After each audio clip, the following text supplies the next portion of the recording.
A racist man who attacked a black female neighbor has now been charged. These details are still developing. Put up the picture full mass. I'm going to take you to Seattle.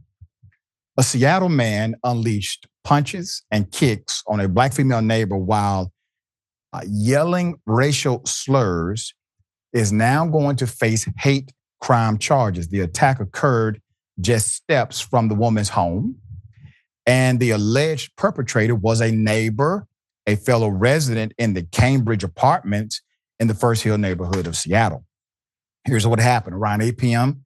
on the 25th of February, the victim and a friend were chatting near an outdoor staircase when Mr. John David French began yelling the N-word from his back door. That's according to a probable cause affidavit obtained by the local news outlet Fox 13.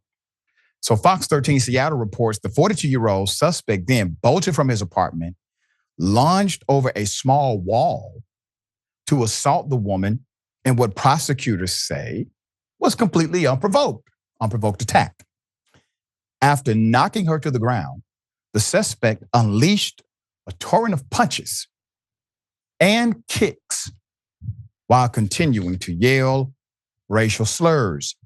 The victim's friend intervened and chased Mr. French back to his apartment, where he then locked himself in while the victim and her friend called 911.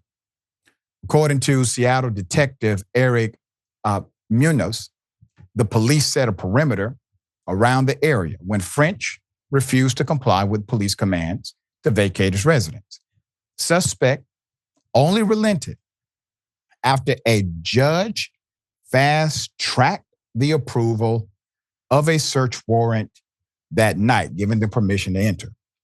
The victim suffered cuts and bruises to her head, face, and knees, and was treated at the scene, reportedly refusing ambulance transport to the hospital. Put it up what the detective, this is the detective. Here's what he said, quote, "It was very important to get this person off the street. This was disgusting behavior. It does not need to be happening in our city." Quote, "Seemed to be unprovoked by the victim. And it was pretty traumatic for the victim," said King County Prosecuting Attorney's Office, the spokesperson, Casey McNerthy, according to KIRO7. The prosecutor's office highlighted concerns over the unpredictability of the alleged attacks, adding, quote, "When you're going about your day doing nothing wrong and all of a sudden someone is accused of hitting you like this and saying those terrible things, that's really frightening for anybody who identifies like that." Okay? So what's happening? We're having more of these stories of unprovoked racial attacks, not just between neighbors, but also with a cop and a citizen, neighbor and neighbor. These individuals at least have knowledge of each other. They have had some level of interaction with each other. Seemingly it wasn't violent in the past, all of a sudden it became violent now. What's happening? What's going on? It can't just be the water. There has to be an atmospheric dynamic associated with these new cases we're seeing that permeates beyond social economic class or even professional industries. It's just happening too damn often. Let me give you the charges. So Mr. French was arrested that evening, was charged with a hate crime the next day on the 26th. The defense attorneys argued in court that he has no criminal history or arrests in Washington and should be released, saying, quote, "This is an isolated incident and something that requires treatment rather than incarceration," reported KIRO7. Prosecutors, on the other hand, they requested a $75,000 bond due to the severity of the attack and requested that French be held in jail until the woman could file a restraining order against him. As of the 28th of February, French remained in custody at the King County Jail on a $20,000 bond, according to the Seattle Times. And the prosecuting office said the suspect is expected to enter a plea deal at his arraignment, which takes place on March 13th.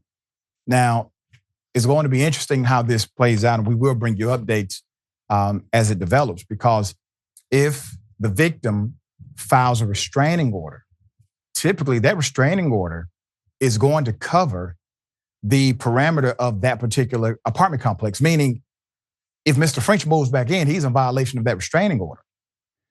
In addition to that, the argument from the defense counsel is that because there's no criminal history, this individual needs to be let go. I would argue the opposite. You mean to tell me that there is absolutely no provocation, that there's no history of violence, and all of a sudden he damn near killed somebody? I think that is standard procedure to keep you there, because obviously there is something very different about how you think about folk around you. You have no context for this kind of violence, but all of a sudden you damn near kill your neighbor in a violent rage. You're not going home.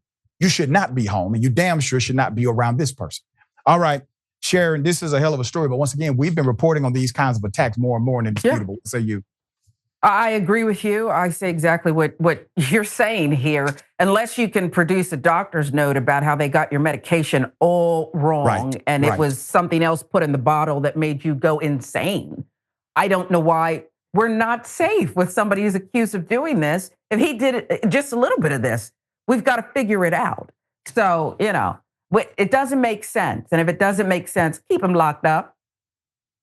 Black woman under attack again. Here we go. Yeah. Completely unprovoked, and completely did it knowing that others were watching. This is starting to happen way too often. Obviously, we're going to continue to bring you these stories and more.